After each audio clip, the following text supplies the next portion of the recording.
find my notes. Okay, then I'll. Guz, huz, nz, nvg, these, house, zeek, gum, kazm, nazir, vums. Any thoughts about the chant or the seasonal in general before we start here? I do write off the symbol there on the screen. That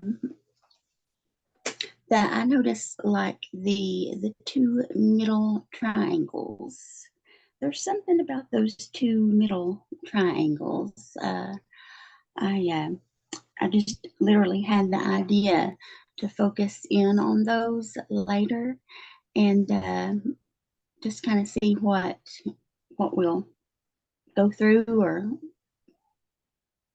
one does find that some of the symbols kind of unfold in a 3D sort of way. Or there's something about part of it. Now, some of that is done by a magician constructing a symbol for a particular purpose. Some of that is by personal association. It's, a lot of varying with that. And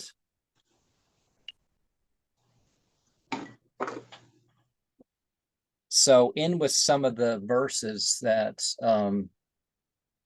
I've related to the whole vampire thing, we have Micah 7:7, which I'm not going to use the English when I do the actual ritual, but that approximately translates, "Yet I will look to God as a verb and noun. I will wait for the God who saves me. My God will hear me." And it's in the context of the enemy rejoicing and all that. I don't like how they keep rendering Yahweh as Lord, because in no way does it really translate as Lord, because it starts with an increasing and that it has existence, established. God is a verb and noun, but it doesn't really do that. But see, it's in the midst of people even turning against their family and other enemies, and so it's the space in between that that's being addressed there, I guess, is why that verse is chosen. The Vampire Tarot, Vampire with a Y, is probably the only vampire deck that's not really a it's not really a art deck. It actually translates the themes, and it's doing more to it than just having vampires there. Right. Because there's so much of that there that people just have a deck where they can just put things there. They figure out how to put their own face in the deck. Right. I mean, that doesn't really have to do with the verse. I'm just thinking, because I told you I wrote a program on the Vampire Tarot, and one of these nights when I'm not too tired, I'm going to record it. Deuteronomy 18:9-12. When you enter the land that God is a verb and noun, your God is giving you, you shall not learn to imitate the abhorrent practices of those nations. Let no one be found among you who consigns his son or daughter to the fire, who is an augur, a soothsayer, a diviner, a sorcerer, one who casts spells, or one who consults ghosts or familiar spirits, or one who inquires of the dead, or one who does such things is abhorrent. God is a verb and noun, and it's because of these abhorrent things that God is a verb. Now your God is dispossessing them before you, and I could look back and see which language is being used. Okay, so the power that you have accepted, the power that's tamed you, because there's the calf at the end, al-hik. But Yeah. the Yazidi is really what's being talked about there, because the Yazidi would, they would have fire initiations. You'd walk over the fire and all sorts of stuff. The arts of soothsaying, as we know it, kind of passed through them, and the spells and so much stuff. And the Malik Taus. I would agree that God is a verb and a noun, verb, action, noun, thing, because I think of God not as like a person, but it like source. Yeah, when they say personality, they don't mean, it doesn't literally mean, that, a personages and all that other stuff, but people have laid that sort of thing down, largely because the Greeks wanted these practically human individuals that they could worship and hang out within the forest, if that came to be the case with that. 26:11-14. Okay. The pillars of heaven tremble, sounded at his blast.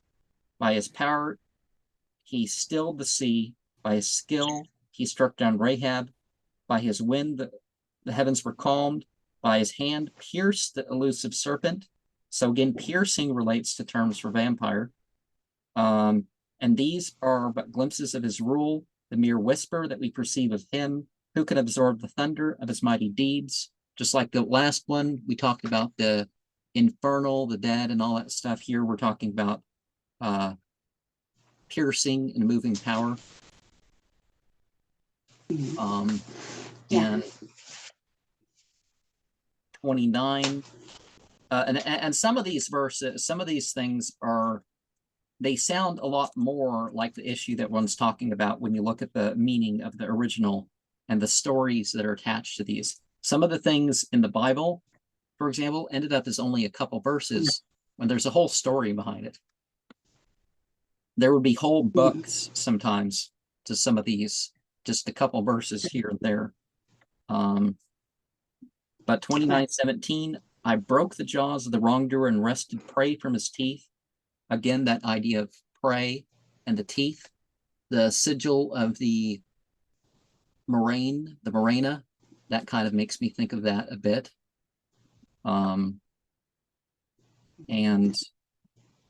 some of the things are in different orders than we have here.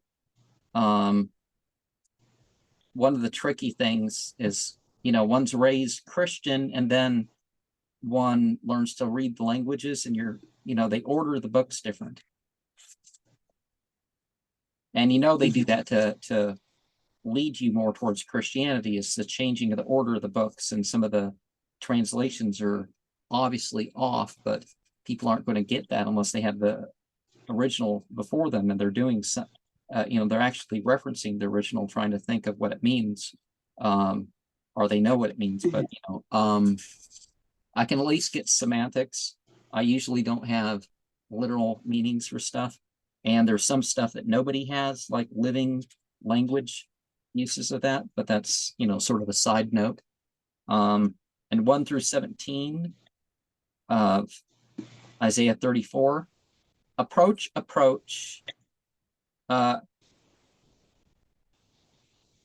Dawim, the plural of Guya, is those who turn their backs. It's not just foreigners or something like that. That's messed up. Oh, we don't like them because they're foreigners. They're astray because they're foreigners. It's like, you don't do that sort of thing, right? But that's the general attitude. That's the general attitude. You have all these, they find out you're not a Jew, even if you're white. In Israel, they'll treat you like you've turned your back and all sorts of stuff, just because your ancestry is not, Jewish. Yeah.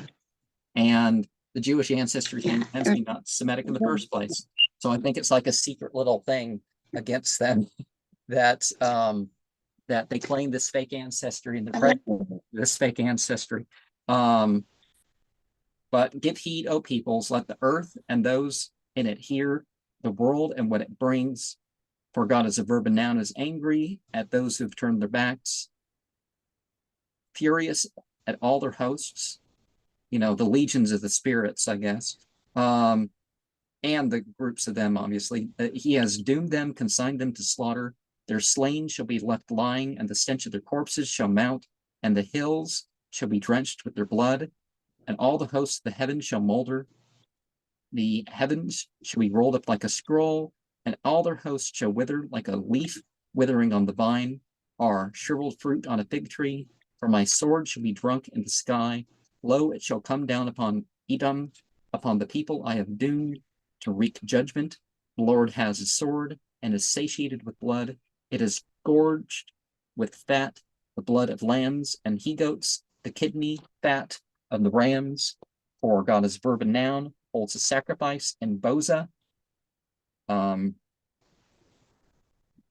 Putsra is how that's pronounced. A great slaughter in the land of Edom. Wild oxen shall fall with them, young bulls with mighty steers. Now, wild oxen, does that refer to something other than just a physical beast? Some of that stuff gets put in, right? Young bulls, mighty steers, and their land shall be drunk with the blood, and their soil shall be saturated with fat. For it isn't the Lord's day of God is a verb and noun's day of retribution. For the year of the vindication of Zion's cause. And Zion, Tune isn't just some blood and soil thing, it's setting a good example. So one of the things we find at the end times, the biblical idea is the Israelites will be killed in such large numbers when they become the chief oppressors in the land. I've made that point with the verses elsewhere, and read those verses, but its stream shall be turned to pitch and its soil to sulfur. That reminds you of some of the visualizations in some of these vampire books about the blackness and the stinking and all that stuff that you're supposed to visualize and or get acquainted with. Its land shall become burning pitch night and day. It shall never go out. Its smoke shall rise for all time. Through the ages it shall lie in ruins. Through the ions none shall transverse it. Now we mean ages, laulam, towards the outlet, so it doesn't, but it can mean the layers of space too. And that would of course relate to the Greek ions, in which you have a being for each level, or in the Gnostic tradition and whatnot. Jackals and owls shall possess it. Great owls and ravens shall dwell there. He shall measure it with a line of chaos, and with weights to emptiness. It shall be called, no kingdom is there. Its nobles and all its lords shall be nothing. Thorns shall grow up in all places. So does that mean like the ruling families of today will come to naught? And its palaces. That's I was just thinking, and I had wrote down, desire not to be a label, be not a label. What the world thinks is powerful. It's powerful is the opposite of what the world thinks it is. Well, very often people are weak, whatever, but they have and 27:1 to take it back a little bit. In that day, God as a verb and noun will punish with his great, cruel, mighty sword. Leviathan, the elusive serpent, Leviathan, the twisting serpent, he will slay the dragon of the sea. So all that day of wrath, that day will burn the world in ashes, and but there is beings. So the great serpents will rise up. Because remember, in the when it comes to Vlad Vampire, he's at the order of the dragon, and so the dragon is the she Satan, and the other, or maybe some particular Tiamat's kid or whatever. But going back to 34, Nettles and briars shall be its strongholds. You saw my picture of, that turtle out there in the forest, and I didn't notice how much it moved its head back and forth and all that while I was reading to it until after I sped through the video. So it kind of rocks its head back and forth there, and I didn't really notice because I was just focusing on the reading and letting the turtle react on how it was reacting. I thought, oh, is this going to be like the one that just stayed in her shell the whole time? Because it's like, this guy got me out of the fence, and here I fall, and very little reaction out of the turtle. But some of those animals, they're secure because they're surrounded by thorns, and the other animals don't want to get to them, or they don't want to spend much time in that area, so they don't find them. It shall be the home of the jackals and an abode of ostriches. Wildcats shall meet hyenas. Goat demons shall greet each other. There too, the Lilith shall repose and find herself a resting place. I've mentioned Lilith in a fall equinox seasonal before, and so Lilith is definitely part of the vampiric sort of mythology there. And there the arrow snake shall nest and lay eggs, and shall brood and hatch its shade. There the buzzards shall gather one another, search and read it in the scroll of God as a verb and noun. Not one of these shall be absent. Not one shall miss his fellow, for his mouth has spoken, for a spirit has assembled there, and he was apportioned it to them by lot. His hand divided them with the line. They shall possess it for all time. They shall dwell there through the ages. Now, the assigning lots, so there's the random assigning lots, or fitting to your test, and then there's the lot you deserve. And both can be said to be what's called pagan. Pagan doesn't refer to a religion. It refers to the dividing of farming plots in between the people. Interesting. I didn't know that. And there's just like the unicorn thing, the Bible's a lot more spiritual than it sounds if you read it in its original. And Genesis, there's commentary sort of in between the verses. 127 and and divinity created man in his image. In the image of divinity, he created him. Male and female, he created them. And see, you don't really understand the Lilith reference in the popular version, but the older stuff and some of the commentaries, you understand some stuff going on there. And that would have a really and by image, let's remember that I'll let you speak in just a second. I'm sorry, I didn't mean to interrupt there. But the Lilith, the image thing, it's not that we look like God. It doesn't say that we look like God. It's more like there's a reflection. So it teaches us the magical technique of scrying, that stuff goes on in the reflection. It happens for God, and it's going to happen for us. But that doesn't mean, of course, we will just imagine the universe into being. It doesn't work like that.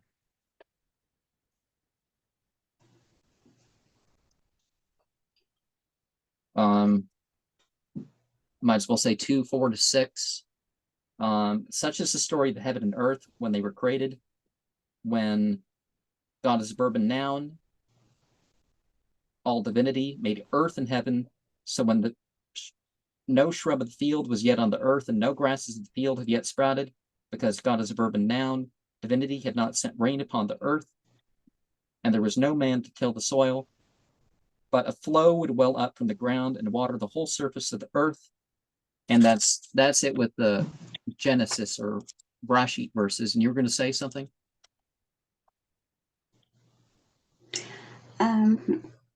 Yeah, I believe I was the image thing. When you mentioned the image, it's like we wasn't what you said about being made in the image, like we were, to look like God, because like even in a mirror, like one's reflection in a mirror, well, you can see the surface, and on the surface, you see your face.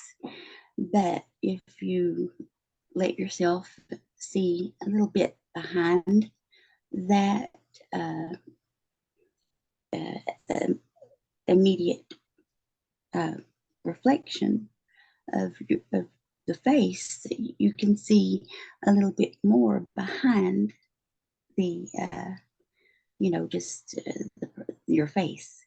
So that's about all I can say without going into too much detail on that. And well, one of the things that that's very important to the more real or practical vampirism stuff, rather than just the stories, is the reference of the use of the magic mirror and scrying stones and that sort of stuff. So the remaining verses that I chose, and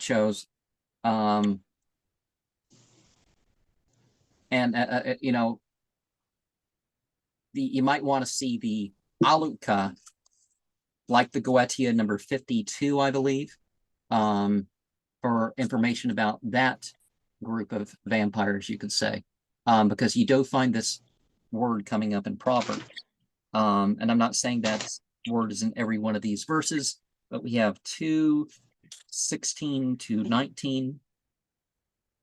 It will save you from the forbidden woman, from the alien woman whose talk is smooth, who forsakes the companion of her youth and disregards the covenant of who she takes to be a god. Her house sinks down to death, and her course leads to the shades, and all who go to her cannot and find the paths of life. So the seduction aspect, definitely. And why forbidden?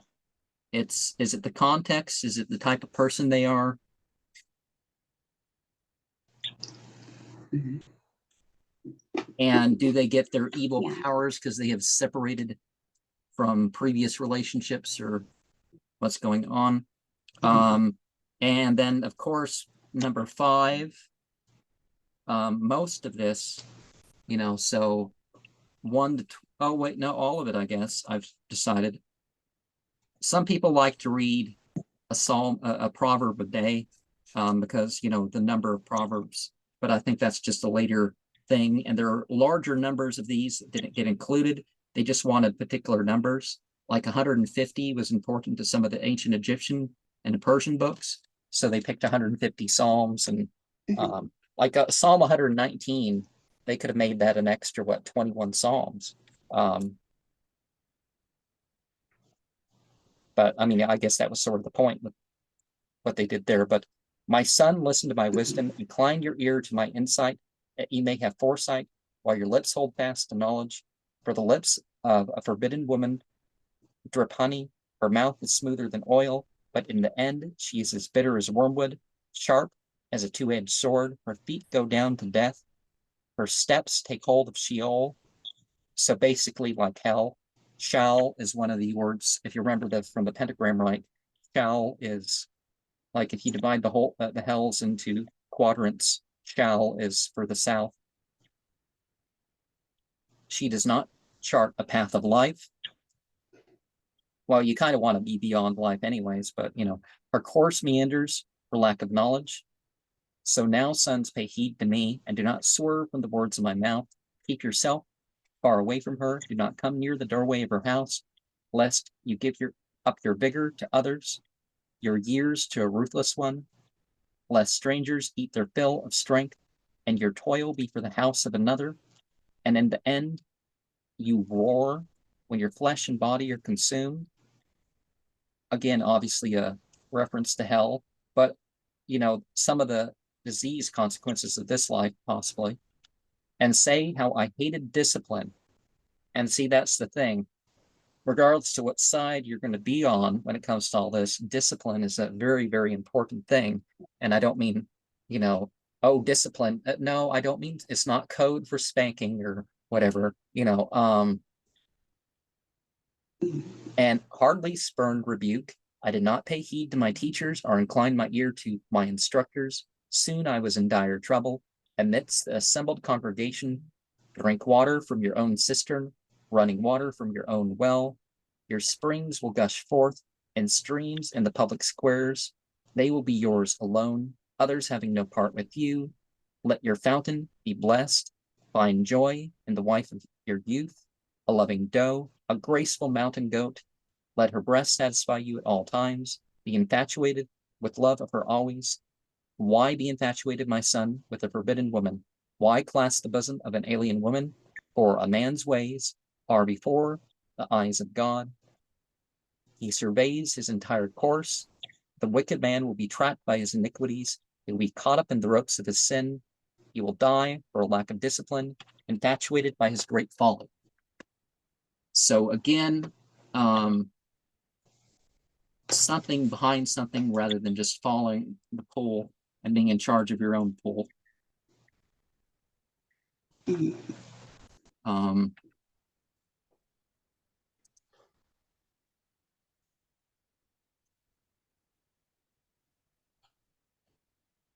That, and if people are off in their secret affairs, one of the things that happens with that is let me see where we are time wise.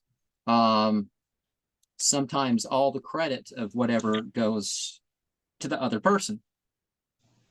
You know, the person is cheating on, the credit goes to them for well-being, for kids, for whatever. And 7:1-27.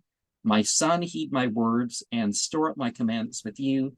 Keep my commandments and live. My teaching as the apple of your eye. Bind them on your fingers. Write them on the tablet of your mind. Say to wisdom, you are my sister, and call understanding a kinswoman.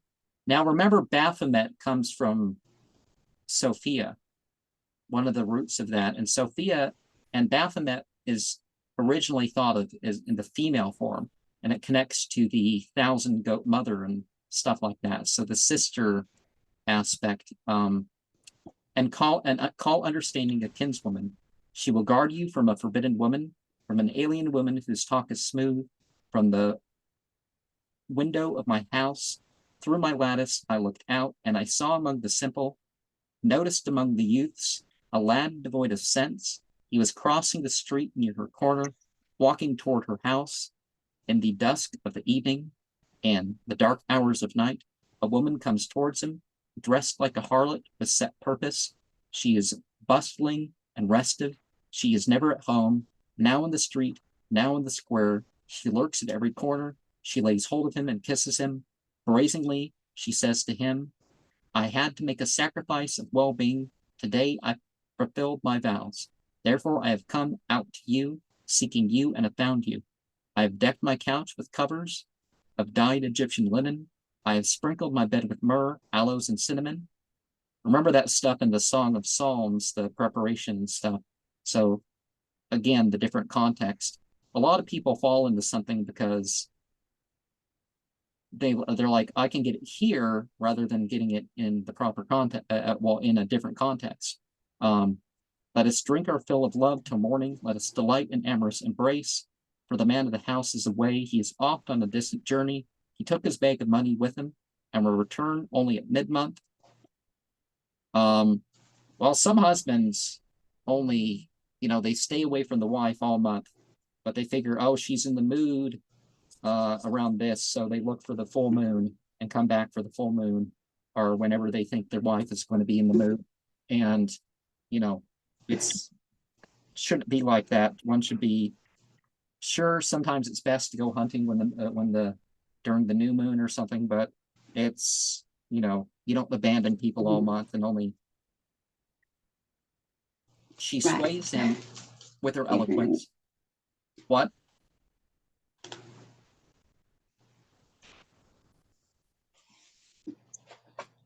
Oh, you're going to say something? Oh, okay. No, I was listening. Turns him aside. Sorry. Her smooth talk.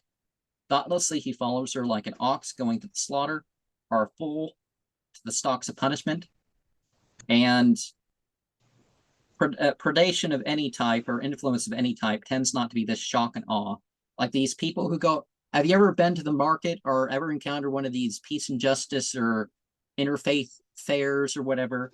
There's always somebody wandering around wanting to, or our free speech areas in a park or whatever, there's always somebody wanting to make you try to convince you that you're healed or you're going to be healed. If you just trust them for just a little bit, you give over your soul to Jesus for just a moment, and he'll heal you. I noticed you have a brother, and it's usually it's very rare that things are a shock and awe influence things. It's an over time thing. Like a fold of the stalks of punishment, right. Until the arrow pierces his liver. He is like a bird rushing into a trap, not knowing his life is at stake. Now, sons, listen to me. Pay attention to my words. Let your mind not wander down her ways. Do not stray into her paths. For many are those she struck dead, and numerous are her victims. Her house is a highway to Sheol, hell, leading down to death's inner chambers. And a lot of people lose the point that, okay, there's something about some daughters. Maybe I included that elsewhere that I'm thinking about. This woman and her daughters kind of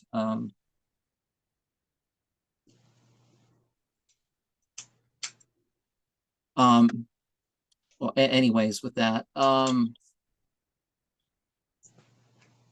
But there's being dead and being alive dead, Right. And the last thing that I have chosen here to reflect upon, and of course things will go quicker when I do the actual ritual, is 11 to 33 of 30.